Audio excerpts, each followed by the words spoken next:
Bom dia, boa tarde, boa noite, minha gente. Está começando mais um episódio de F1 a todo vapor, que você nos acompanha tanto em vídeo quanto também em formato podcast. Eu sou o Luiz Fernando e nós estamos no episódio 177 do nosso podcast F1 a todo vapor. E hoje nós vamos falar de tudo o que aconteceu no GP da Austrália de 2023 da Fórmula 1, a corrida de ontem, a corrida da madrugada, terceira etapa da temporada de 2023 da Fórmula 1. Então vai lá, coloca uma água para ferver, passa aquele cafezinho, e vamos falar de Fórmula 1. Deixa eu aceitar aqui o nosso convidado da mídia, do Entrar ao Vivo. Eu já aceitei aqui, apareceu para eu aceitar. Agora sim, graças a Glória Deus. a Tudo tranquilo, Deus. meu amigo? Tudo Deixa tranquilo? eu só, deixa eu só.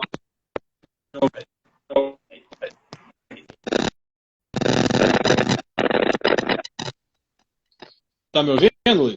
Tá me ouvindo bem? Tô te ouvindo. Agora com um pouquinho de chiado, mas tô te ouvindo. Você tá me ouvindo bem? Melhorou o chiado?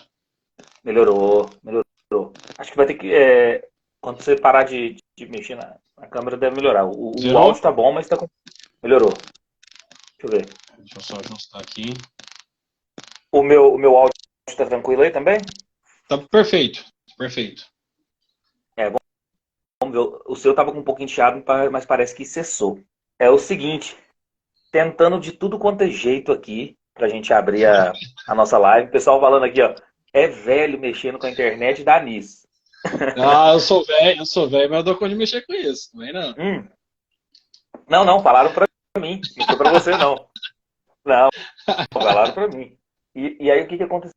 Você sabe o que eu fiz pra conseguir agora a gente fazer a conexão aqui? Eu fui Ah, olhar na atualização do aplicativo, não tinha atualização do Instagram. Aí eu fui lá no aplicativo, limpei o cache, né? Tava lotado, limpei o cache, aí eu consegui agora entrar ao vivo com vocês. Senão eu não tava conseguindo de maneira alguma. mas o O áudio tá Egley, bacana agora. Agora tá resolvido. não, tá bacana, tá lisinho. Beleza. Então, Gleison, o seguinte, cara, que corrida caótica nós tivemos ontem na madrugada, GP da Austrália, aí a terceira etapa da temporada e a corrida aí no circuito de Albert Park, uma vitória do Verstappen após 3 bandeiras vermelhas e terminando a corrida em regime de safety car. Uma corrida muito, muito, muito caótica. Gostou da corrida de ontem? Cara, foi boa a corrida. Foi um teste de sobrevivência, de sono, né? Mas a corrida foi boa, foi boa. Melhor, até agora a melhor da temporada. Eu também acho, sem sombra de dúvida. E eu vou te falar a verdade. Eu assisti a corrida mesmo. Me deu um pouco de sono só ao final, porque antes eu estava achando realmente muito, muito boa a corrida. E eu vou te falar uma verdade. Fazia tempo que eu não via uma corrida tão caótica. E eu vou dar, o Gleison, nota 9 para ela. Cara, gostei da corrida. Gostei. Gostei Não, do. foi boa, mas eu vou dar um 7,5. Eu vou. Acho que fazia tanto tempo que eu não vi uma corrida assim, de tantas reviravoltas e nada tão previsível que eu gostei pra caramba. Falei, vou dar 9 pra essa corrida. E gostei muito da corrida de ontem. Foi boa, foi boa. E aí, ó, falaram. Aí a Jennifer falando, desligou na nossa cara, Visão. Não. É a questão do velho aqui, tá mexendo com a internet. Eu expliquei aí o que eu tive que fazer para conseguir entrar ao vivo com o Gleidson.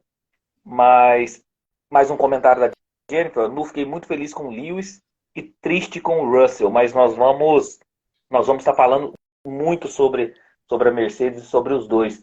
E na concepção dela aí, a nota para a corrida foi um 8. Eu tô muito eu tô muito otimista. Eu dei um 9 aí para a corrida, gostei muito da corrida. Esse pódio do Hamilton, ele tem aí um dado importante, né? É o piloto, ele se tornou o piloto com mais pódios em temporadas da Fórmula 1, são 17 temporadas indo ao pódio. 17 temporadas consecutivas indo ao pódio e Sim. entrou um recorde aí que pro Lewis Hamilton que nenhum piloto atingiu. E embora ele tenha perdido um recorde ano passado, na temporada passada, que era vencer em todas as corridas desde a temporada de estreia em 2007. Aí, ano passada ele não conseguiu vencer com a Mercedes, apenas o Russell, que foi o GP do Brasil, então o Lewis Hamilton poderia ter esse recorde também, mas não conseguiu vencer na temporada passada. O Egleiton, a corrida de ontem, assim, primeiro deixa eu falar rapidinho da pole, uma pole do Max Verstappen, muito previsível, 1:16.732. E antes de eu passar o resultado aí dos 10 primeiros, corrida de ontem eu resolvi fazer o seguinte, como ela foi tão caótica, eu vou tentar pegar as opiniões aí sua e do chat mediante os acontecimentos da corrida, porque tem muita coisa para a gente falar e eu achei melhor do que a gente olhar piloto aí, alguns pilotos ou piloto por piloto. Nós tivemos aí, começando a corrida, uma largada excelente do George Russell e do Hamilton, e o Verstappen perdendo as posições. E nessa largada também nós tivemos o Charles Leclerc da Ferrari tocando ali no Stroll, saindo da pista, e nós tivemos o primeiro safety car.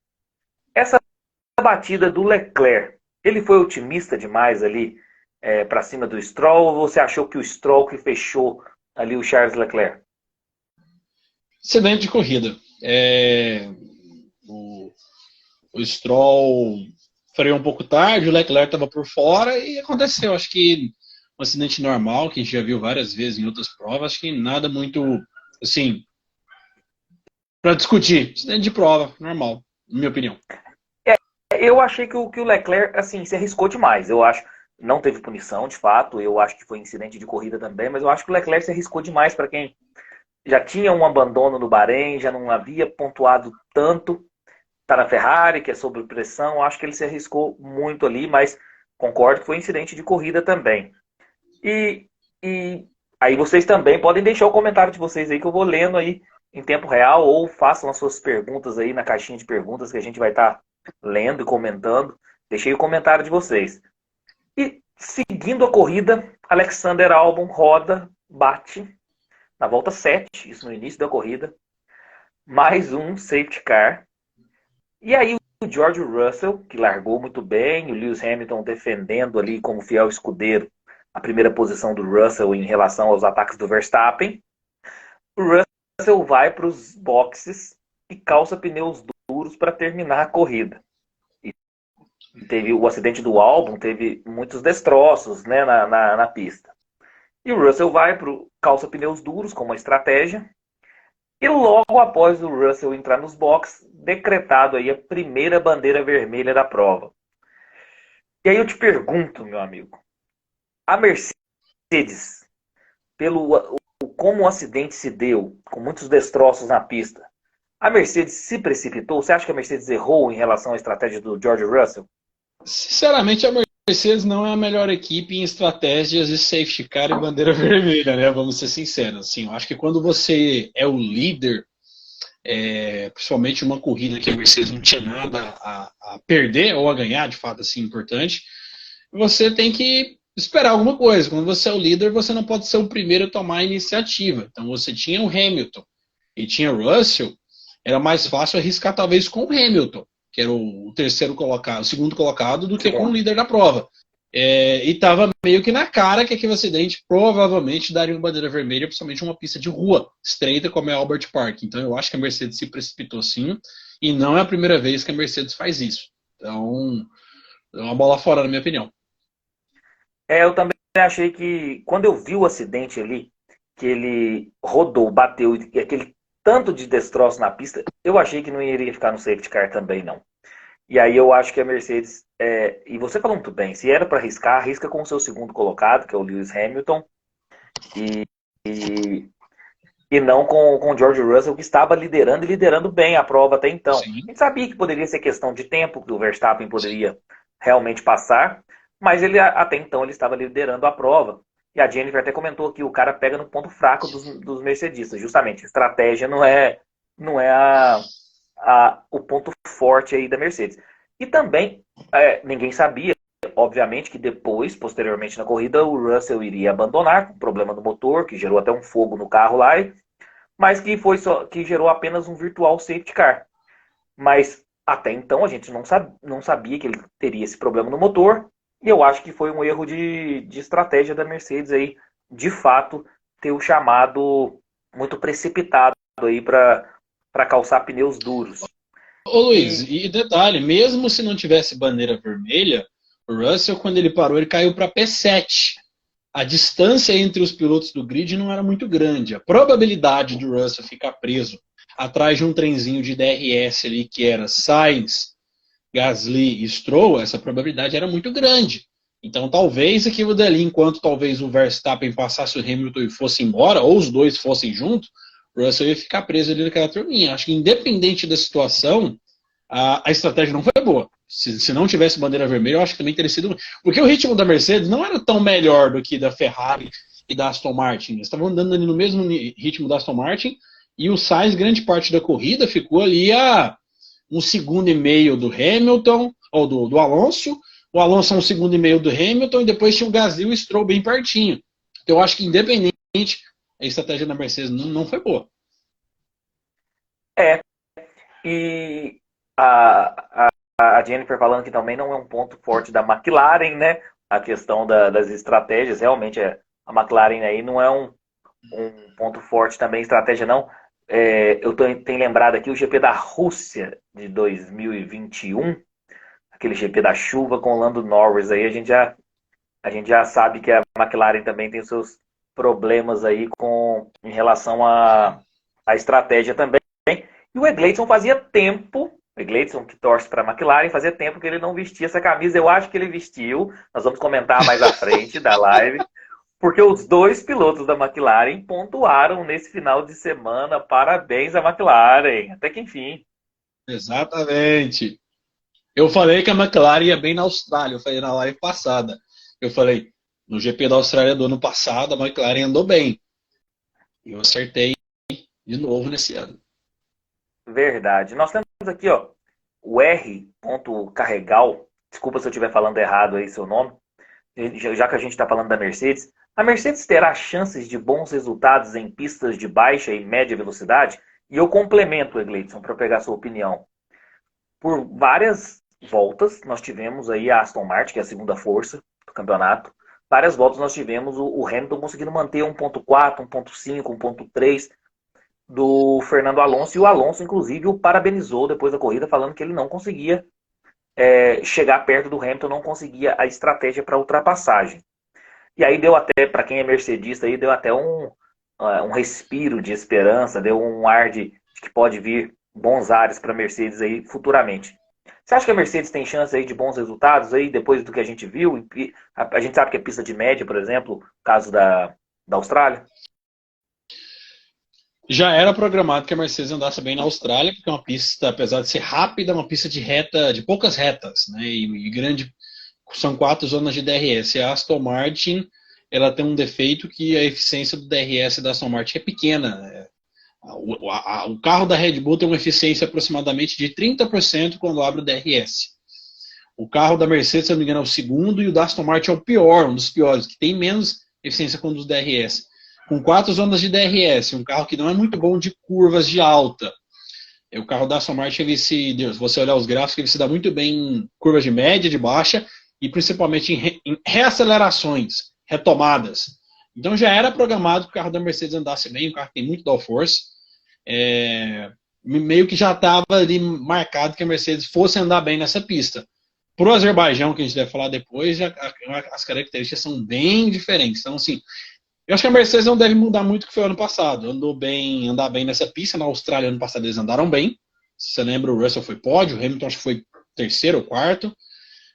Espanha, Hungria, Interlagos, essas pistas devem ser as pistas onde a Mercedes deve andar bem. Então, nada muito fora do que já estava programado, na minha opinião. Voltando aí à questão do Russell, eu parei aí para pegar umas perguntas do pessoal que está participando com a gente. Podem estar participando, que a gente vai estar comentando e fazendo as perguntas de vocês e respondendo na medida do possível. Então, voltando no Russell ali, nós tivemos a bandeira vermelha decretada, a primeira bandeira vermelha da corrida. Favoreceu muito o Hamilton com o Verstappen, né? E aí todo mundo calçou pneus duros. E aí, olha, deixa eu aproveitar para dar uma boa noite aqui pro para a página Super Race, que já fez live comigo aqui. Fantástico aí. Eles são Gustavo, na nosso amigo verdade ele, né, o Gustavo. Gustavo. Porque eu fiz com o Gustavo e com Herbert. o Herbert do Opala na veia. E aí, dá um salve para eles aí. E aí, quando a gente teve essa bandeira vermelha, que favoreceu o Hamilton e o Verstappen, todo mundo calçou pneus duros, relargada.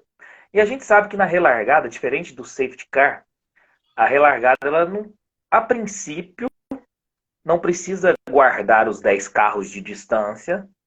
No entanto, tem no regulamento que todo carro que está lento demais na pista pode ser punido. Então não era regime de safety car, era um regime de relargada. E o Lewis Hamilton estava muito lento.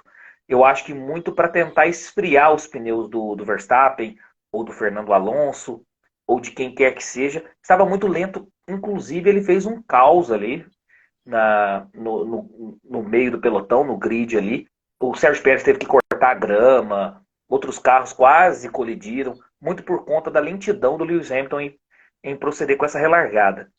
E aí eu te pergunto, Egleison, Lewis Hamilton merecia uma punição ali por conta desse atraso ou é estratégia mesmo?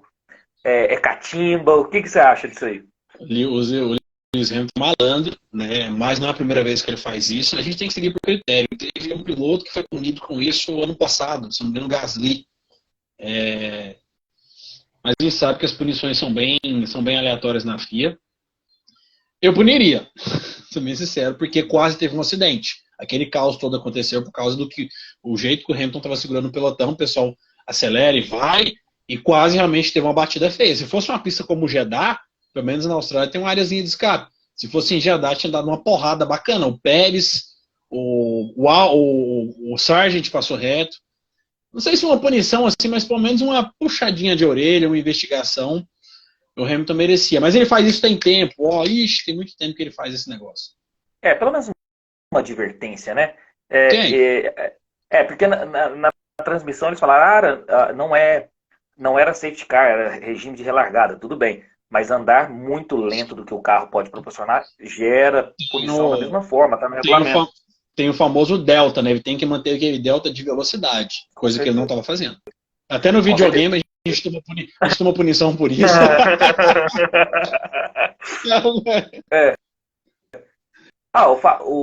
O Fabinho aqui, Vacareza, desculpa se eu errei a expressão também, a forma de falar aqui. Quando vem o novo carro da Mercedes? A princípio, novo carro não tem, né? Novo carro, o carro da Mercedes é esse. Mas atualizações e melhorias, eles estão prometendo para o GP de Imola, né? Tudo dá a entender que o GP de Imola. Agora o carro não, a estrutura do carro, o carro já foi homologado lá atrás, todos os carros já foram homologados. É esse carro, vai ter atualizações e melhorias. Novo carro não tem. Porque o pessoal achando que só para o pessoal entender, para homologar um novo carro, para a Mercedes mudar o conceito do carro de fato, eles precisam homologar outro chassi. E não tem nenhum registro que a Mercedes fez isso. Então não é só ir lá, tirar a side pod e botar a side pod. Não vai resolver nada. Então, para ter um novo carro, tem que homologar tudo, crash test, tudo. É um monte de coisa. Não é tão simples assim, não. E além disso, sem esbarrar no teto de gastos, né? Se você vai homologar um novo chassi, você pode ultrapassar o teto de gastos que você tem na temporada também. Então, assim, isso é impossível. Novo carro não, vai ter melhorias, atualizações. Isso realmente significa que o carro não vai mudar esteticamente. O carro pode ter mudanças, mas o DNA do carro vai continuar sendo o mesmo. Não adianta. Aí, ó, o Gustavo até mencionou, a FIA não pune os pilotos que estão lá na frente na corrida. Eles só punem quem não está nas primeiras posições ultimamente. Assim, essa questão do Gustavo é uma questão muito, muito complicada, porque eu penso igual ele, porque eu acho que hoje em dia, até uma questão que eu vou pegar sua opinião, Iglesias, hoje em dia eu estou achando que todas as decisões da FIA ou da Liberty Media, que detém os direitos da Fórmula 1, todas estão priorizando muito mais o espetáculo, show business, do que propriamente a essência de corrida. Você pensa nisso também? Isso aí pode ser o que o Gustavo tem falado da FIA. Eu penso e eu acho isso muito perigoso para a Fórmula 1. A gente tem que ter ciência que vão ter corridas boas, vão ter corridas ruins, vão ter corridas mais ou menos. E a Liberty Media ali quer forçar esse show em toda a prova que quem acompanha a Fórmula 1 sabe que não vai acontecer. Então, assim, sinceramente eu fico na dúvida até onde vai essa forçar o show de uma forma assim, tudo tem que ser assim, tudo tem que ter um safety car, tudo tem que ter uma bandeira vermelha. A gente está discutindo na última live o safety car lá do caso do Stroll, se eu não me engano, completamente desnecessário. A gente até falou esses dias. Então, assim, até onde vai essa forçação de barra para o show? Será que é interessante a longo prazo para a categoria? A gente está falando algo de hoje. Será que daqui 5, 6 anos isso vai ser vantajoso ou não? Não sei. Eu também penso isso. E outra coisa, aqui o Gustavo até do Super Race até enfatiza aqui, exato, prioriza o espetáculo, isso não é bom para a categoria. E outra coisa, eles têm que entender que tem corridas ruins, tem corridas boas, assim como qualquer esporte. Tem jogos do seu time bons de assistir, tem jogos muito ruins. Eu, ultimamente, que sou cruzeirense, tenho visto só jogos ruins do meu time. É difícil eu ver um jogo bom. Então, assim, o meu time tá uma barca furada. Mas é assim em todo esporte, não só na Fórmula 1. E eles estão priorizando muito essa questão do espetáculo em si e esquecendo aí da essência da corrida, da competitividade. Vamos lá, aí nós tivemos a relargada, logo, questão de tempo que o Verstappen passou de passagem e assumiu a primeira posição. Teve uma volta que apareceu na transmissão, não sei se você chegou a ver, que o Verstappen fez 1.3 mais rápido do que o Lewis Hamilton. Tamanha é a diferença do carro da Red Bull e também da pilotagem do Verstappen, obviamente, em relação às demais equipes, né? Isso. O Verstappen passou o Hamilton e abriu 2 segundos na metade de uma volta. Uhum. Na metade da volta abriu 2 segundos. A Red Bull está escondendo muito o ritmo desse carro. A Red Bull está andando com o freio de mão puxado, sim. Assim como a Mercedes fazia lá em 2014, 15, 16. Esse carro da Red Bull, se o Verstappen for pisar de acordo com o que o carro tem condição, vai começar a dar muito na cara, vai sobrar demais. Então dá nítido que eles estão assim, vai na maciota, tal, tranquilo, tá muito na frente. Chegou a colocar 11 segundos, fácil no Hamilton. Depois ele errou. Dormiu. Errou, foi pra grama, dormiu, justamente. A corrida tava tão chata, monótona tomando pra ele. Café lá. Rodou na grama, voltou, só perdeu 3 segundos e depois ainda ficou muito tranquila a situação da vantagem do Verstappen. Tem uma pergunta interessante aqui, e eu vou começar até respondendo ela, do Everton Simões. Os carros da Red Bull parece que estão ruins de largadas, procede ou não que o Verstappen foi o Verstappen que errou mesmo? Eu acho que foi erro mesmo, porque nós tivemos largadas, por exemplo, o Sérgio Pérez errou uma largada, então do Pérez a gente não vai imaginar que é o carro. Agora do Verstappen, tamanha é a habilidade do Verstappen hoje, como o melhor piloto do grid, na minha opinião, assim, na melhor fase, que quando o Verstappen erra, a gente já questiona até o carro. E quando o Pérez erra, porque errou na largada, na última largada, aí é o Pérez. Então, eu acho, na minha humilde opinião, eu acho que não tem problema em relação ao carro Red Bull, não. Na verdade, o problema é que tá bom demais. Mas eu acho que foi erro do Verstappen mesmo, mérito do Hamilton, do Russell. Nós tivemos 3 largadas. Ele largou uma mal, as outras 2 ele largou bem. Então, assim, eu acho que o problema da Red Bull é justamente o oposto. Tá bom demais da conta esse carro. Tá fora da curva. Tá colocando 1 segundo aí em todas as equipes. Sim. O pessoal tem que lembrar que os grandes campeões também erram. Então o Verstappen vai continuar errando, o Hamilton erra, o Alonso erra, todo mundo erra, viu? Justamente. O Alonso, por exemplo, para mim é o piloto do atual grid, que é o melhor largador do grid. E ele errou na última largada do GP da Arábia Saudita, ele largou muito mal. E acontece. Sim. Pneus com menos durabilidade. O Fabinho. Pneus com menos durabilidade pode forçar mais paradas, o que faz as corridas ficarem mais interessantes? Não sei se... Assim, que pneus com menos durabilidade, lógico que forçam mais paradas, isso é óbvio. Mas não sei se deixa a corrida mais interessante. Acho que... O que você acha? A Fórmula 1 na época de 2015, 16, 17, você lembra quando tinha aquela salada mista de pneus? Tinha um pneu lá que durava 5, 6 voltas lá.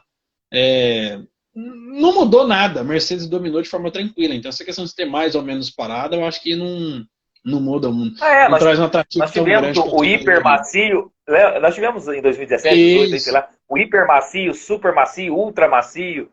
Tivemos isso mesmo. Tinha um lá que com 3 voltas ele já, já acabava. Calma. Eu acho que talvez a única emoção que se tem em muitas paradas é porque você aumenta a chance da equipe errar no pit stop. Então, assim, que são humanos. Então, são humanos fazendo o trabalho de troca de pneus, você aumenta a chance de ter erros, né? Mas fora isso, eu não vejo muita diferença, não. E aí Deixa eu nós falamos só aí. responder, deixa eu só responder de chinelo. Ele falou assim, Opa! Verstappen faz de Goiânia a Brasília em quanto tempo? Acho que dá uma meia hora. Ah, isso aí, ó. Nós tivemos tocar aí em Goiânia esse final de semana, né, Gleison? Cara, eu ia, mas eu tinha até arrumado o ingresso, só que aí eu fui dormir, a corrida acabou, eu não consegui dormir. Fui conseguir dormir 7 horas da manhã e eu fui direto, né? Tava tomando um Ah, caldo tá. de cana, que é o que você conhece, fui direto. E aí a hora Tá que deu, certo. a hora que deu mais ou menos meio-dia, eu não tinha força pra nada e não consegui na estoque. E é bom, vá, se tiver estoque na sua cidade, vá. É. Na minha é muito difícil, no interior de Minas não vai ter estoque nunca, mas eu, eu dou um jeito de ir aí em São É Paulo. bom, estoque é bom. Estoque é bom. E aí o seguinte, depois nós tivemos essa vantagem do Verstappen, nós tivemos aí um pouquinho da corrida mais tranquila, desse GP caótico, e depois o Magnussen quebra a suspensão traseira, sai a roda do carro, mais um safety car, isso na volta 54, faltando 4 voltas para o final da corrida, mais uma bandeira vermelha, a segunda bandeira vermelha da corrida. E nessa vez, né, dessa vez nós tivemos, faltando 4 voltas, uma relargada. E aí, uma questão que eu quero perguntar para você. O melhor procedimento, eu sei que na regra é isso, mas também a regra flexibiliza em determinadas situações, o diretor de prova tem autonomia para isso. Foi a melhor decisão, faltando 4 voltas, com aqueles pneus que estavam frios, que não tinha volta de aquecimento, como tem para fazer uma volta rápida em qualificação. Foi a melhor estratégia, foi a melhor tomada de decisão do diretor de prova de fazer aqueles carros relargarem com pneus frios, faltando 4 voltas e salve-se quem puder. Nós tivemos aí o acidente do Sainz com o Alonso, Gasly e Ocon, e De Vries e Sargent. Tudo na mesma relargada. Você acha que foi a melhor decisão da direção de prova, Gleison?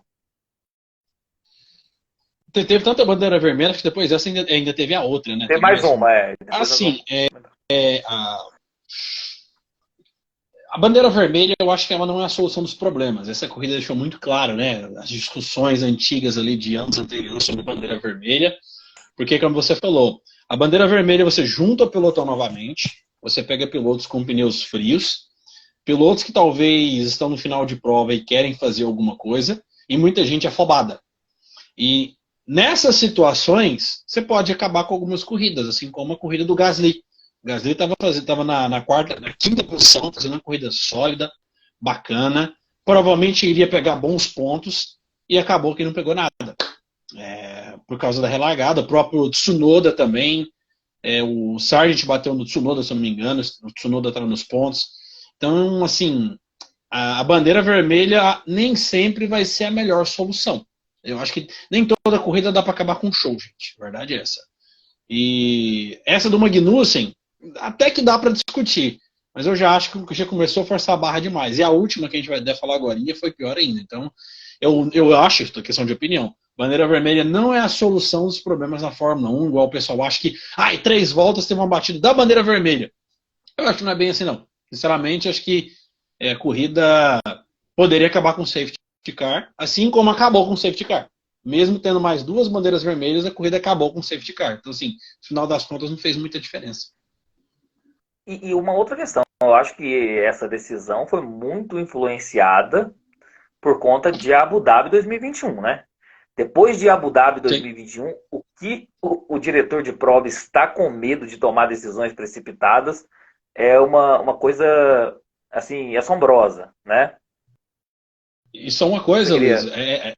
Ah, A bandeira vermelha, talvez até para decidir sobre punições, ela é meio confusa, porque eles puniram o Sainz, não puniram o Tsunoda, vou chegar o lá, Sainz, né?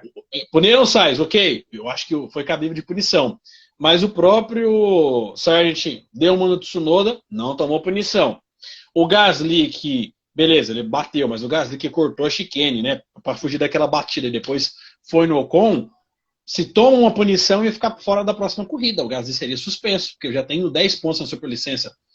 O Gasly também não foi punido. Então, assim, imagina se lá em Abu Dhabi 2021 acontecesse uma porrada, o Max batesse no Hamilton, o Hamilton batesse no Max, ia ficar uma interpretação. Ah, foi um momento ali de calor. Então, assim, você coloca uma pimenta que às vezes pode ser desnecessária na corrida. Excelente. Eu vou segurar essa questão da punição do Sainz e da bandeira vermelha para o próximo assunto agora, que vai ser a nova bandeira vermelha decretada que eu quero uma opinião sua e também tenho uma opinião em relação a isso.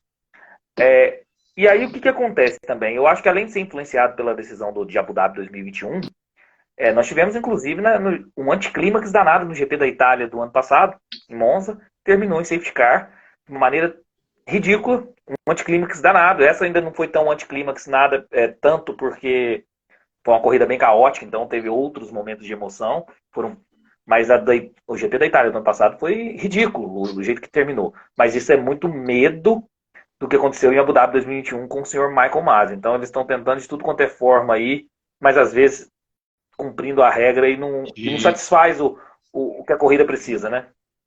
Sabe o que fica claro? Que o problema nunca foi o Michael Masi.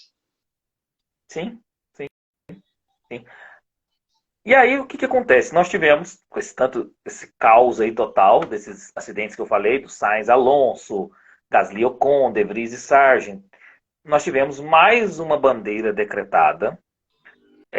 E aí nós tivemos, para começar, dessa bandeira vermelha decretada, nós tivemos uma anulação dessa largada, como se a largada fosse anulada, porque, por exemplo, o Alonso perdeu muitas posições, foi prejudicado com isso, e o Stroll foi muito prejudicado com isso, então nós tivemos...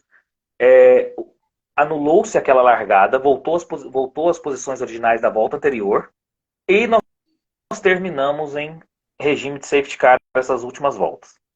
E aí a vitória do Verstappen, Lewis Hamilton em segundo e completando o pódio, Fernando Alonso. A primeira pergunta que eu quero até questionar a sua opinião, você acabou de falar aí da questão do Sainz, o Sainz foi punido em 5 segundos por tocar ali no Alonso, prejudicar a corrida do Alonso. E você até falou que foi devida a punição, mas que teriam que punir os outros pilotos, como Tsunoda, como Gasly, etc. e tal. A minha opinião, Egleison, e depois eu quero até escutar aí se você tem algo a mais a acrescentar, é o seguinte. Existindo corrida, o Sainz tocou no Alonso, prejudicou a corrida do Alonso, o Alonso foi para uma das últimas posições e ele é punido em 5 segundos.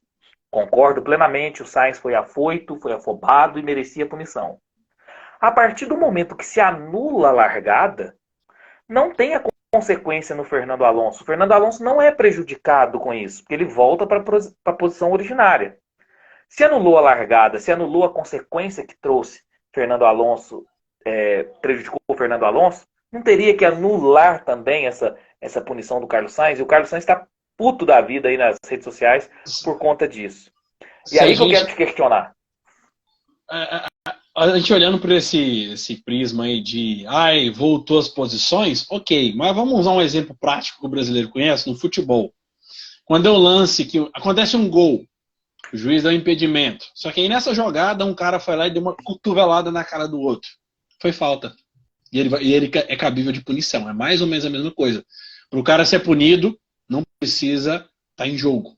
Mesmo que tenha sido anulada aquela questão, que a ação dele foi passível de punição? Foi. Então vai ser punido independente se teve o lance, se teve a volta ou não, vai tomar punição. Então usando esse exemplo do futebol é esse, né? Tá impedido, o cara agrediu o outro, ou fez uma coisa, o juiz pode ir lá e dar amarelo, normalmente, mesmo que o lance não tenha existido.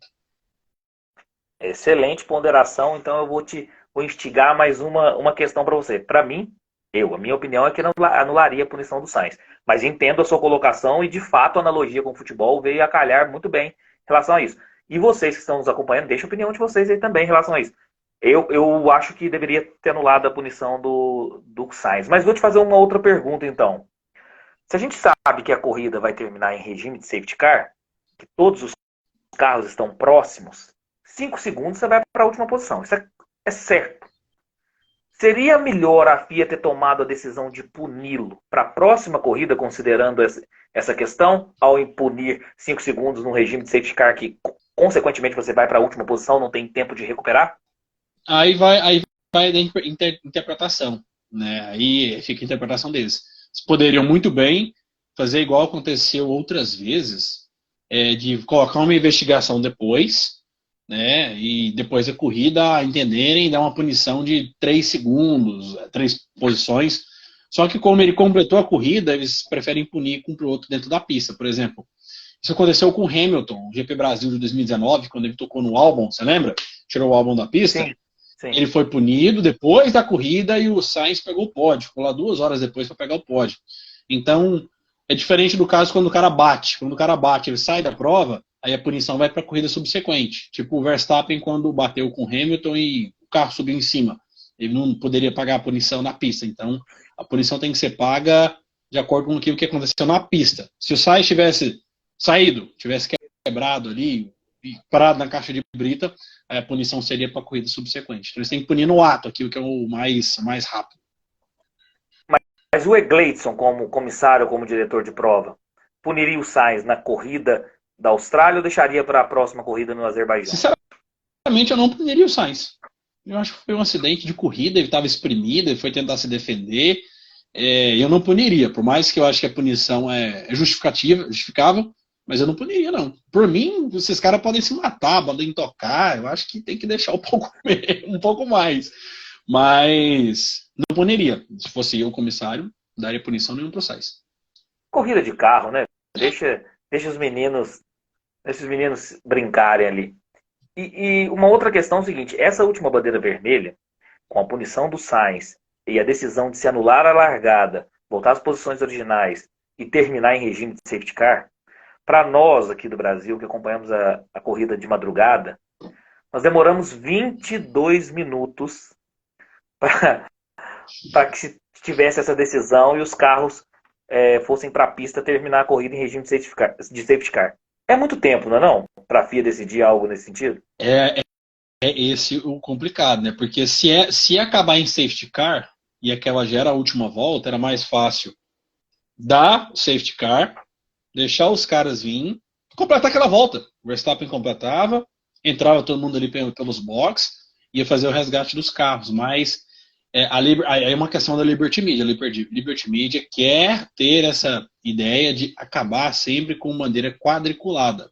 A Fórmula 1 quer manter essa ideia. Teve uma corrida, não sei se você lembra, que foi em Mônaco, acho que 2013, que acabou desse jeito. Acho que foi vitória do Vettel, eu não lembro, que foi assim. Safety car saiu, eles vieram, terminaram a volta e acabou a corrida. Assim, na verdade, eu gostei muito de uma fala que você disse anteriormente, o seguinte, Michael Masi não é a cabeça do problema. Sim. Porque nós tivemos uma bandeira vermelha decretada cumprindo o regulamento que não gerou o que o esporte Fórmula 1 precisa. Então tivemos esses vários acidentes aí em escala, que essa última bandeira vermelha. Tivemos a corrida terminada em safety car com um anticlímax, que a corrida terminada em safety car é um anticlímax. E nós tivemos a decisão polêmica do Michael Masi. Ou seja, nenhuma decisão do diretor de prova vai agradar a todos ou vai manter viva o que o esporte precisa. Então, eu acho que o problema de tudo não é o Michael Masi. Então, assim, vai ter corridas ruins, vai ter decisões ruins. São seres humanos. Sim, então... sim. E só um detalhe, muitas pessoas perguntando, por que assim, essa questão de voltar? É um assunto até complicado. Na Fórmula 1 é o seguinte, quando acontece um acidente e tem uma bandeira vermelha, se não for completado um setor da pista, toda a pista é dividida em 3 setores. Se aquele acidente acontecer antes de acabar o primeiro setor, aquela volta não existiu. Só que a contagem matemática ela continua, porque toda vez que os pilotos passam pela linha de chegada, aquela volta em número vai contar. Mesmo que a ordem seja reestabelecida para a volta anterior, a contagem continua, porque os carros saem com peso e eles precisam ter combustível suficiente para terminar a corrida. Então, volta a ordem, mas a contagem de voltas continua, tem essa questão. Com certeza. E uma outra questão também que foi abordada aí, muito, ou por mercedistas ou por anti-Verstappen, é a questão do Verstappen fora do colchete. Ele não estava fora do colchete, né? O pneu do carro tem que estar totalmente fora da parte do colchete. Não estava, e o Fernando Alonso sim, estava muito, e foi punido por isso, mas o caso do Verstappen não estava fora do colchete, foi muito mais uma questão aí dos anti-Verstappen manifestar isso nas redes sociais. O B.O. que a galera quer ficar brava e quer discutir com as coisas. Não tô querendo ser arrogante não, viu, gente? Mas a galera quer discutir com as coisas que não entende. O pneu tem que, você falou, o pneu tem que passar fora da linha. Aí o pessoal falou assim, mas ele passou fora da linha amarela. Aquela linha amarela é só para o piloto ter referência onde parar, porque os pilotos não enxergam direito. Só para isso, não vale nada aquela linha amarela. Então o Verstappen parou certinho, parou ao limite, foi bem ao limite, poderia ter dado ruim, mas o pessoal esquece que tem 2 sensores, tem um no bico e um na asa que fazem a medição e aparece para os comissários lá na mesa deles, acende uma luzinha avisando se o piloto passou ou não. Assim foi com o Alonso, assim foi com o Ocon e o Verstappen não passou. Então a galera tem que entender o seguinte, não é achar as coisas, é tentar entender, deduzir e falar, verdade, não passou. O pessoal já começa a fazer cálculo de imagem, rabiscar foto, mandar nos grupos, não é assim que funciona. É só evitar clubismo. Geralmente, sim, pode ver, todas as pessoas que argumentam nesse sentido são anti-Verstappen, ou quando é para favorecer o Hamilton, sabe? Pode ver, as pessoas que analisam friamente com a razão, elas não vão entrar nessas polêmicas. É o famoso tirar a torcida do peito de vez em quando. Faz bem para todo mundo. Com certeza, com certeza. O Ricardo Suso mencionou uma questão muito interessante também, que eu já iria comentar, é o seguinte. Verstappen, 80 pódios, igualando o Senna, e o Senna teve esses 80 pódios com 161 GPs, e o Verstappen com 166 GPs, conquistou os 80 pódios na Fórmula 1.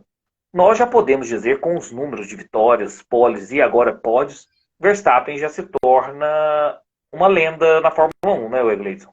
Sim, se você aposentar hoje, já é lenda. Com pouca idade, né? Já é lenda, sim, né? E apenas 25 anos, o que surpreende é isso, é muito jovem, cara. O Senna começou com 24. Sim, com 24, Ele foi, na verdade, o Verstappen foi motivo até da Fórmula 1 rever seus conceitos aí de idade para ingresso na carreira, porque o Verstappen, ele já sempre foi um cara, sim, muito fora da curva, muito bom, sempre foi. Venceu muito cedo, teve pole muito cedo, tinha um carro que era a terceira força e tirava leite de pedra, fazia milagres.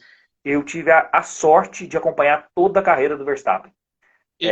Não tive a sorte de acompanhar outros pilotos que eu queria, sim, ter acompanhado, mas o Verstappen é um que eu acompanhei toda a carreira e ele sempre foi fora da curva. Uma coisa que a gente tem que falar pra galera que tá chegando agora, você não precisa amar o Verstappen.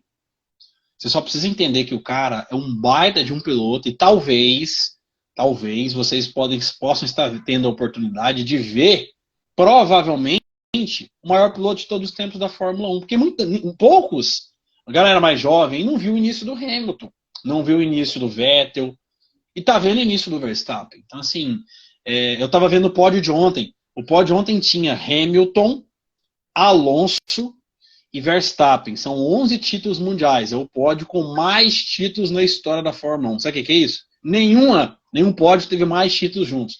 Quantas vezes esse pódio vai se repetir? Esses 3 juntos? Esse é aquele tipo de pódio, Luiz, pra gente olhar daqui 20, 30 anos e falar, caramba, eu assisti essa corrida. Quem não lembra, talvez, eu não assisti, mas às vezes eu vejo foto daquele pódio que tá o Senna, o Prost e o Schumacher novinho e o Senna abraçando o Fangio. Cara, aquilo dali fica pra história. E talvez esse pódio nessa prova, é um desses que vão ficar na história. Então, assim, você não precisa amar o Verstappen, mas aproveita a história de talvez um cara que seja um dos maiores da história em números em tudo. Então, aproveita um pouco mais e Aproveitem, discute um pouco menos. Aproveite, aproveite. aproveitem. Eu falo muito isso, Egleison. Eu discuto muito isso em relação a Messi e Cristiano Ronaldo. Falo, gente, desfrute. Desfrute desses caras que estão terminando a carreira Sim. agora. Desfrute porque vocês estão vendo a história do futebol passar assim na tela de vocês, na frente de vocês. Porque isso é um cara nesse patamar, um Messi, um Cristiano Ronaldo, um Verstappen, um Hamilton, isso não é sempre que você vai estar vendo. Então, desfrute, aproveite. Aproveite. Está vendo a história É, sendo escrita. aquele famoso assim, né? Pra amar um, você não precisa odiar o outro. Justamente. O de chinelo perguntou aqui se a caixa de perguntas está fechada. Para mim aqui não está fechada, não. Para mim aqui aparece certinho. Mas se caso para vocês aí estiverem fechado, pode ir colocando as perguntas ou os comentários no chat que a gente vai lendo sim. Para mim aqui parece que está ok. Mas eu não sei da visão de vocês aí. Nós falamos isso do Verstappen. O Gleison, uma opinião que eu queria tirar com você e o seguinte. Stefano Domenicali, o CEO da Fórmula 1, deu uma declaração falando que a favor do cancelamento dos treinos livres. A gente já está numa Fórmula 1 que eu estou dizendo aí que está priorizando sempre o espetáculo, foi um dos comentários do Gustavo aí, do Super Race. Então, já temos a corrida sprint, que nunca nós tivemos na história da Fórmula 1, e agora o Stefano Domenicali dando uma opinião no cancelamento dos treinos livres, argumentando que isso serve muito mais para o setor de engenharia do que propriamente para o público em geral. Acho que eles estão querendo justamente dar uma renovada em toda a estrutura de anos e anos da Fórmula 1, por conta do espetáculo, por conta do público, do show business, desse público novo, jovem que está entrando na Fórmula 1. Quais são as suas considerações e sua opinião em relação a essa fala aí do Stefano Domenicali? Eu acho que o Domenicali tá dando um truco, tá jogando aqui o famoso 6. Ele tá dando um tiro aqui para acertar aqui, ó. Ele não quer acabar com os treinos livres, mas provavelmente ele quer reduzir a quantidade, provavelmente para 2, né? Mas é o seguinte, os treinos livres são muito importantes para isso. Principalmente equipes que começam muito ruins na temporada, elas fazem o desenvolvimento dos carros nos treinos livres. Então, se você acaba com os treinos livres de alguma forma, você mata o desenvolvimento de algumas equipes. E se você mata o desenvolvimento de algumas equipes, você vai trazendo a equipe sempre para o fim do pelotão. O que adianta ter mais corrida, ter mais show, se a equipe está andando no fundo? Isso vai ser ruim. Em termos de mídia, visibilidade, patrocínio, não é interessante. Então, assim, mas eu acho que a ideia do Domenicali é acabar com um treino livre. Acho que o foco dele é esse, acabar com o treino livre ou implementar sprint racing em todas as provas do campeonato. Ele deve estar pensando em uma dessas duas, um desses dois nortes aí. Cara, eu pensava nisso também, porque treino livre, realmente, a fala dele não está errada, treino livre é muito mais para o setor de engenharia das equipes do que propriamente para o público assistir. Sim. Isso é de fato. Para acertar o carro, para ter o acerto do carro, tem toda uma estrutura nesse sentido, telemetria, os dados, etc e tal. Mas eu ouvi uma opinião do Rico Penteado, o maior engenheiro aí do Brasil aí que atuou na Fórmula 1 e ele participa do podcast do Motorsport Brasil. Mestre. E o Rico Penteado deu um mestre. Acho que talvez o maior entendedor aí dos carros da Fórmula 1, o brasileiro com o maior entendedor dos carros da Fórmula 1 deve ser ele. Muito tempo na Fórmula 1, na Renault, como engenheiro de motores. E o Rico Penteado, ele deu uma opinião que eu achei interessante, o Iglesias. Que quando você tira os treinos livres, você tira a possibilidade de muito estudo dos engenheiros em relação à telemetria e dados e façam com que o engenheiro tenha que agir em questões de segundos, rapidamente, durante a corrida, sem ter muito tempo para pensar, e ali você teria mais emoção na corrida, porque aí você não tem tantos dados guardados na mente, você não tem tanta referência de telemetrias guardadas, e você vai ali mais pelo instinto na hora, você tem que ser capaz de decidir rápido aquela situação, e talvez isso geraria mais emoção na corrida. Você acha que pode ser por esse sentido também?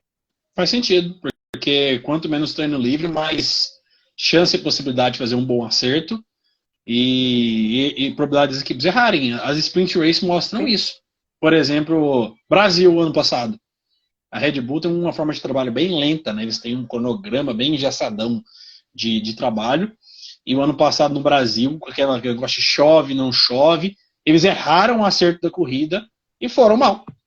Então, assim, tem os prós e contras. Eu vou dar minha opinião. Eu acho que 3 treinos livres, eu acho que é muito. Vou ser meu objetivo. Eu acho que dá para enxugar para 2. E ao invés de fazer 3 treinos livres de 1 hora, faz 2 de 1h30, como era antigamente. Né? Eu acho que fica algo mais prático, dá para fazer um bom acerto, mesmo assim ainda tira um pouco do tempo de pista. 2 treinos livres, classificação em corrida estava excelente, na minha opinião. Você sabe o que eu acho ridículo, que eu até dou risada? É final de semana de corrida sprint. Que tem o TL1, o TL2. Não, quer dizer, o TL1, classificatório, corrida sprint, e depois da corrida sprint tem um TL, cara. Tá entendendo? Antes, na verdade. Ué. Só que um TL, sprint, né? Não, antes, não, desculpa. Depois do classificatório, não é isso? Um TL. No sábado de manhã, antes da sprint, tem um TL2. Só que os carros estão em regime de parque fechado. Pra que isso, cara? Justamente isso. Depois do classificatório. Eu me equivoquei. TL1 classificatório, TL2 sprint. O que você vai fazer após o classificatório em regime de parque fechado com o carro, cara? É um TL sem utilidade nenhuma para o espetáculo da Fórmula 1. Esse, para mim, dia de final de semana sprint, é ridículo esse TL. Mas, Concordo. Vamos ver aí como que vai ser. O Ricardo Suso deixou aqui, ó, TL é a preparação para o espetáculo, que é a corrida. Sprint é uma corrida que não vale como corrida. Essa questão de preparação para o espetáculo é o que eu acabei de falar, Ricardo. Talvez seja mais interessante a gente não ter essa preparação e os engenheiros terem que agir na hora. Então pode ser que uma Red Bull, que é um carro excepcional, por um erro de acerto na corrida ali, por não ter essa preparação, pode ir mal numa corrida e uma Haas muito bem, porque preparou o carro melhor ou porque o engenheiro teve uma tomada de decisão mais rápida. Talvez isso favorece o espetáculo. E para o Azerbaijão deve ter, provavelmente, ainda não está ratificado, deve ter TL1, classificação, isso na sexta-feira. Aí no sábado deve ter a classificação para sprint, que eles não sabem se vai ser uma classificação normal ou se vai ser volta lançada. Lembra antigamente que o cara saía, dava uma volta só e valia talvez essa possibilidade, sprint e corrida. Mas esse negócio de sprint, infelizmente, vai ser padrão no automobilismo. A MotoGP já faz isso em todas as provas do campeonato, em 2026 em todas. E a tendência é que aumente também na Fórmula 1. Eu não gosto, mas eu entendo. E a gente tem que se adequar. Realmente. O Pedro 42, você chegou até a mencionar isso aí, mas vamos pegar a sua opinião de novo mais completa. A batida do Kevin Magnussen, que gerou essa segunda bandeira vermelha. Realmente ele teve uma quebra de suspensão traseira, teve uma roda caminhando durante a pista lá, caminhando na pista. Era necessário a bandeira vermelha? Do Magnussen, sinceramente não. Não, né? Ao meu ver, não. Faltavam o quê? 3 voltas, 4 voltas. Era mais fácil botar o safety car e terminar em safety car mesmo. Porque no fim das contas acabou em safety car. Foi 6,12. Deixa eu pegar o resultado da corrida rapidinho aqui, os 10 primeiros, que eu não mencionei lá no início. Verstappen venceu a prova, Hamilton em segundo. Muito mérito aí pro Hamilton em segundo lugar, segurando inclusive Fernando Alonso, que completa o pódio em terceiro. Lance Stroll em quarto, Sérgio Pérez em quinto. Gleison, com esse carro da Red Bull, dava para conseguir mais? Você acha que o Sérgio Pérez aí, o quinto lugar, ficou barato? É aí que a gente vê a diferença do grande piloto, né? O Verstappen na corrida passada, com 25 voltas, estava em P2. O Verstappen na volta 40, ele estava em sétimo atrás do Stroll. Só terminou em P5 porque o Gasly bateu e porque o Sainz foi punido. A posição natural dele, se não me engano, era P7 ou P8. Se não me engano, era P8. Estava em P8 e buscando o Stroll. Então, acho que é P7. Acho que é P7. Então, assim, você vê a diferença do grande piloto, é isso, né? O Pérez tinha, se fosse o Verstappen, provavelmente tinha buscado o pódio. E o Pérez morrendo para chegar em sétimo, sexto. E lembrando que o Pérez teve problema durante todo o final de semana, né? O Pérez foi o treino livre, que não tem muita coisa, quem deixou o treino livre um pouquinho emocionante foi o Pérez, rodando assim no TL3 umas 2, 3 vezes, tendo problema no classificatório também, e então largando do pit lane. Então o Pérez já causou muito esse final de semana, não só na corrida, como nos treinos livres e no classificatório. Errou muito o Pérez. É o que você falou, diferença do grande piloto. Eu acho, de verdade, inclusive ele foi considerado piloto do dia, não pelo meu voto, mas Também. O Pérez ali, com o carro que tem, eu acho que ele poderia mais. Deveria, pelo menos. Um P4, Né? para mim era obrigação, P4. Eu acho que até um P3 aí era obrigação. O Red Bull, ou Iglesias, um carro que está um segundo à frente dos demais em ritmo de corrida, né? Pô, dava até para pegar um P2 aí, de verdade. Se fosse o Verstappen, teria com certeza pegado um P2 aí. Vamos lá, sexto lugar, Lando Norris. Aí, ó, McLaren, o Egleison com camisa da McLaren, e o Lando Norris pontuou bem também. Nico Hülkenberg em sétimo. Oscar Piastri, o piloto da casa, o piloto australiano, levando pontos, considerando que nós não temos o Daniel Ricciardo mais no grid. Então aí quem representa a Austrália agora é o Piastri, que teve os seus primeiros pontos aí, inclusive em casa, né, correndo em casa. Nono lugar, Guan Yu Zhou. Décimo lugar, Yuki Tsunoda. Deixa eu ver aqui, ó. O Ricardo, imagina o Hülkenberg em quarto no pódio, credo. Cair. Não vou imaginar isso não, pelo amor de Deus. O Alisson falando aí que a Pirelli tem que liberar mais pneus se fizer sprint toda a corrida. E não é a tendência, na verdade eles estão querendo uma nova forma de qualify, que é a partir de Imola, com pneus duros, todo mundo de pneu duro no Q1, todo mundo de pneu médio no Q2, todo mundo de pneu macio no Q3. Justamente por questão de sustentabilidade, para economizar pneus. Então não vai muito com o que a Fórmula 1 quer, que é justamente essa questão mais sustentável, ela não vai liberar mais pneus. E se tiver sprint toda a corrida, realmente pode ser que aumenta aí a questão de pneus. Eu não tinha nem pensado por essa forma. Boa opinião aí do Alisson Santos. O Egleison, um outro assunto aí, a gente está indo para os finalmente da nossa live. Quem tiver pergunta ou comentário, deixa aí pra gente. A FIA, durante a semana, proibiu as equipes de escalarem o alambrado ali do pit lane para comemorações aí com o piloto vencedor ou com quem tá no pódio. Tá ficando chato a corrida, tá ficando chata a Fórmula 1. O que você pensa sobre isso? Eu vou trazer duas análises, uma com a mente, outra com o coração. Vou primeiro fazer a análise com o coração. Isso não é necessário, vamos ser sinceros. Né? Eu acho que nunca aconteceu nada. É uma tradição bacana da Fórmula 1 ali, os mecânicos receberem os seus pilotos quando tem um grande resultado. E é bonito de ver. Eu como fã, eu acho muito legal. Agora, analisando com a mente, o alambrado é feito para quê? Para dividir os boxes ali, né? Os boxes da pista. Então não foi feito para subir. E se porventura acontece algum tipo de acidente, realmente os mecânicos na última corrida da Alpine não, da Aston Martin e da Ferrari, teve uns caras que deram uma forçada, né? Se porventura um cara desse cai, se machuca, um carro passa em cima, a Fórmula 1 tá lascada. Então, assim, os acidentes eles só acontecem quando eles têm que prever um acidente, assim como foi com o do Jules Bianchi, que sempre tinha resgate de trator na pista e ninguém, não vai acontecer nada. Uma hora aconteceu. Assim, acho que tem embasamento na decisão que eles quiserem tomar, ninguém tem impedido de ir ali no alambrado, não pode mais subir. E acho que tudo aquilo que é em prol da segurança, a gente tem que, às vezes acha chato, mas depois entende. Mas eu, como um fã, acho um porra, então eu fico entre a razão e a emoção. Mas no fim das contas, o alambrado é feito para dividir, né? Se fosse para subir, tinha uma escada. É verdade. Tudo bem, mas aí, ó, o de chinelo até complementou o que eu penso. Saudades do tempo da Libertadores com parede de escudos no escanteio. Cara, e não é só a Fórmula 1, não. Tá ficando chato, talvez. Assim, a gente tá com a questão do coração, tá ficando chato qualquer tipo de esporte, né?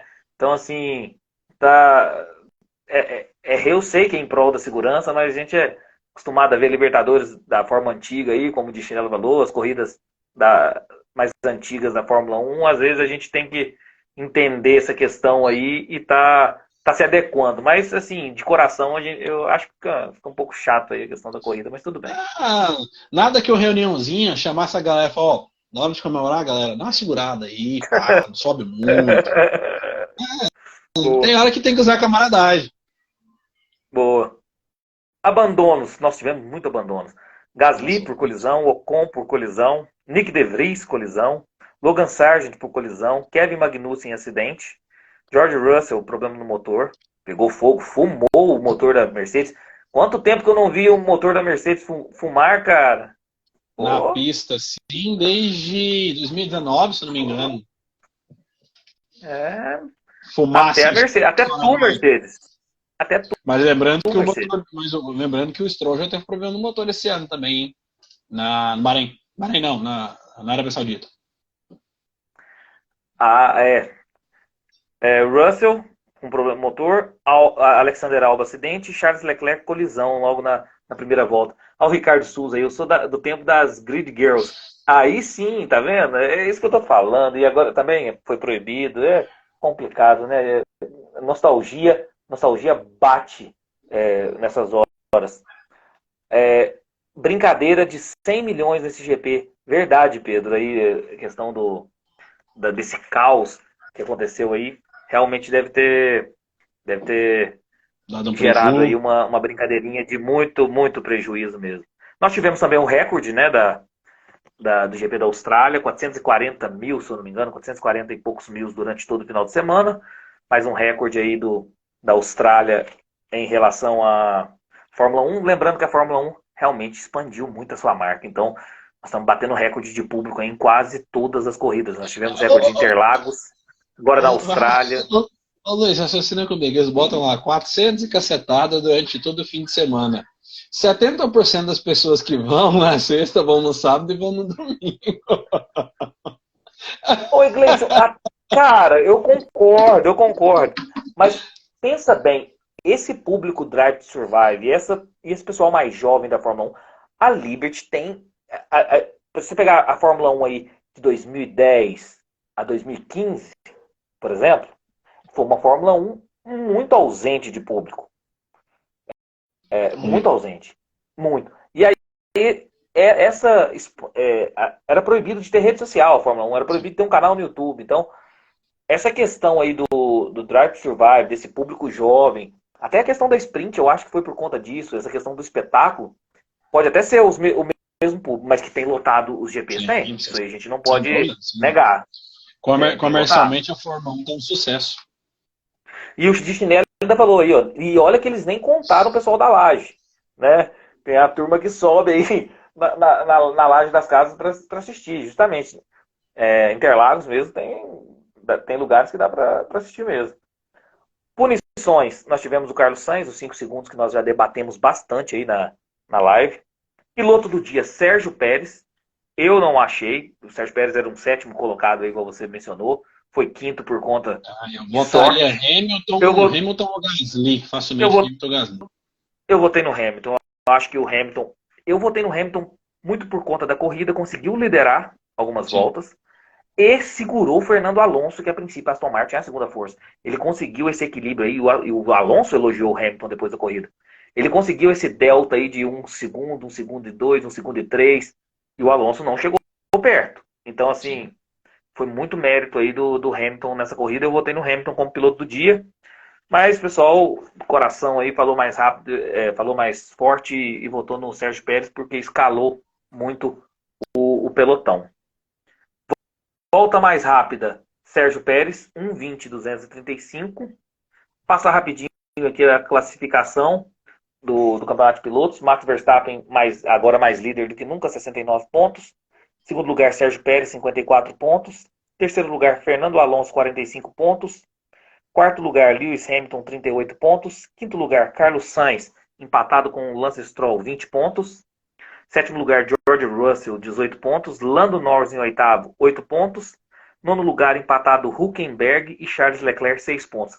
Cara, o Leclerc com 6 pontos. Uma Ferrari com seu primeiro piloto aí. Charles Leclerc com 6 pontos em nono lugar no campeonato de pilotos. É complicado aí a situação dos ferraristas, dos tifós, hein? É o pior início de temporada do Leclerc desde quando ele entrou na Fórmula 1. Nem na época da Alfa Romeo Sauber foi tão ruim. É complicado a situação da Ferrari. Classificação do campeonato de construtores. Red Bull, 123 pontos. Segundo lugar, Aston Martin, 65, quase o dobro. Terceiro lugar, Mercedes, 56 pontos. Mercedes e Aston Martin, eu acho que vai dar uma briga legal, cara. Se juntar os pontos da Aston Martin e da Mercedes, dá os pontos da Red Bull. Por isso que eu acho que vai ser legal o Aston Martin e Mercedes aqui, essa briga durante a temporada. Ferrari, quarto lugar, 26 pontos. Quinto lugar, McLaren, 12 pontos. Sexto lugar, Alpine, 8 pontos. Sétimo lugar, a Haas, 7 pontos. Oitavo lugar, Alfa Romeo, 6 pontos. Nono lugar, empatado aí, Alfa Tauri e Williams com apenas 1 pontinho. Hoje o meu sobrinho falou uma coisa para mim interessante. Que a temporada ficaria muito legal se tirasse o Max Verstappen. Se você tirar o Max Verstappen, a temporada ia ficar show de bola. Porque o Max Verstappen tá fora da curva com o carro fora da curva, entendeu? Aí seria interessante ver. Oi? Vamos dar um gancho de 3 provas pro Verstappen. Então, cara, pra temporada ficar mais competitiva. O Pedro 42 aqui. Depois da bandeirada, os fãs invadindo a pista com os carros ainda voltando para os boxes. Tem tudo isso também. Realmente. O perigo é que o carro do Hülkenberg parou o carro porque não tinha combustível suficiente para voltar, né? Com medo de não ter um nitro. E o carro ainda estava eletrificado, né? Uma das luzes estava acesa, eu não lembro qual que é essa luz, laranja ou vermelha. Não pode tocar no carro. E aquilo lá, se dá uma descarga elétrica, mata uma meia dúzia de gente. Então, é perigoso mesmo aquele negócio. F1 Rádios Brasil. O piloto do dia para mim foi o Hülkenberg. Boa também. Boa. Nossa amiga F1 Rádios, canal excelente. O de chinelo aí, Luiz. O Stroll tá igual o Mineirinho aí, comendo quieto. Cara, o Stroll, ele tá igual o Mineiro mesmo, comendo quietinho. Só que o Stroll ele tá muito na evidência de toques, acidentes, de possíveis deslealdade. Então, se o Stroll ficar nessa toada aí, mas evitando conflito, pode ver que o Stroll, em quase tudo aí, ele tá envolvendo em toques, seja por culpa dele ou não.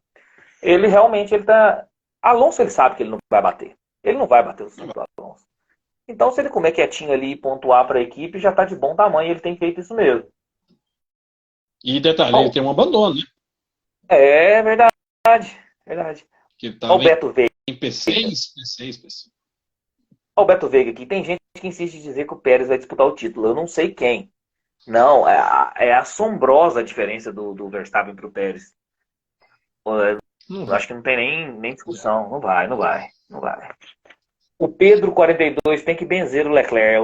O Leclerc é a Ferrari, né? Tá louco. O problema não era o Binotto. Não era o Binotto. Falar meus palpites rapidinho aqui, Gleidson, que eu dei lá na segunda-feira, pré-corrida. Falei que seria uma pole do Verstappen, acertei. Falei que seria uma vitória do Verstappen, acertei. Isso aí não é mérito, não é muito fácil acertar isso, né? A pole e a vitória. Coloquei segundo lugar Sérgio Pérez, ainda não tinha a punição do classificatório, foi na segunda-feira o palpite, errei. Segundo lugar foi Lewis Hamilton. E terceiro lugar coloquei Fernando Alonso, acertei também. E volta mais rápida, apostei no Verstappen e errei, porque a volta mais rápida foi do Sérgio Pérez. Então acertei a pole o primeiro e o terceiro lugar. Próximo GP daqui 3 semanas, a Fórmula 1 vai dar uma folga de 3 semanas aí, e vai ser o GP do Azerbaijão, uma pista bem diferente do que foi a Austrália. Nós também faremos aqui no canal F1 a todo vapor tanto a prévia do GP quanto o pós-GP, a análise do GP, mas é só daqui 3 semanas. Deixa eu ver aqui mais algum comentário. Nossa live já está chegando nos finalmente, Zé Gleidson. Em 2022 cheguei a achar, o Ricardo Souza, em 2022 cheguei a achar que o Leclerc seria o antagonista do Max, mas a Ferrari não ajudou. E agora em 2023 nem vi em pista ainda. Na verdade, em 2022, os testes de pré-temporada e as primeiras corridas deram a entender que a gente teria uma temporada sensacional de uma disputa entre Ferrari e Red Bull. Mas a Ferrari se mostrou muito frágil, com problemas de confiabilidade, com problemas de erro de estratégia, de erro de engenharia e erro dos pilotos. Quando não era estratégia, quando não era confiabilidade, era o piloto, como foi o caso do GP da França, que o Leclerc estava liderando com sobra e bateu. E a evolução do carro não aconteceu. Enquanto a Ferrari ficou parada aqui durante toda a temporada, a Red Bull veio subindo.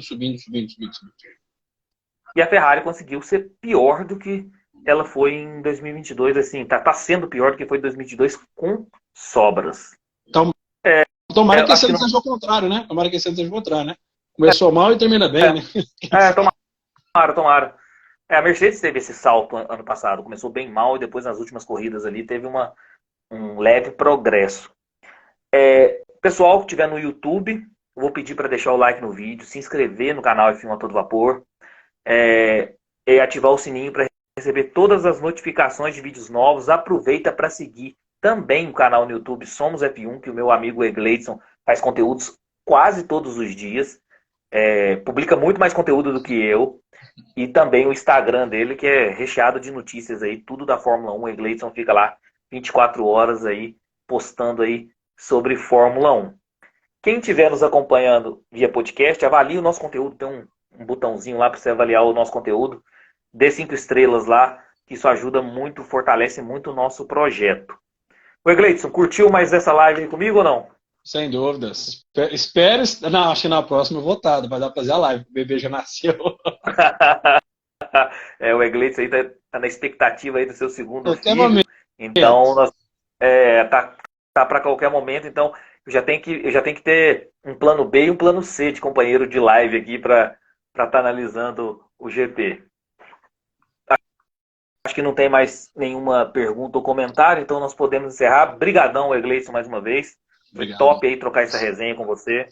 Pô, é nóis, tamo junto, viu? Tamo junto. Obrigadão, um abração, pessoal. Tchau, tchau. Abração, pessoal. Tchau, tchau.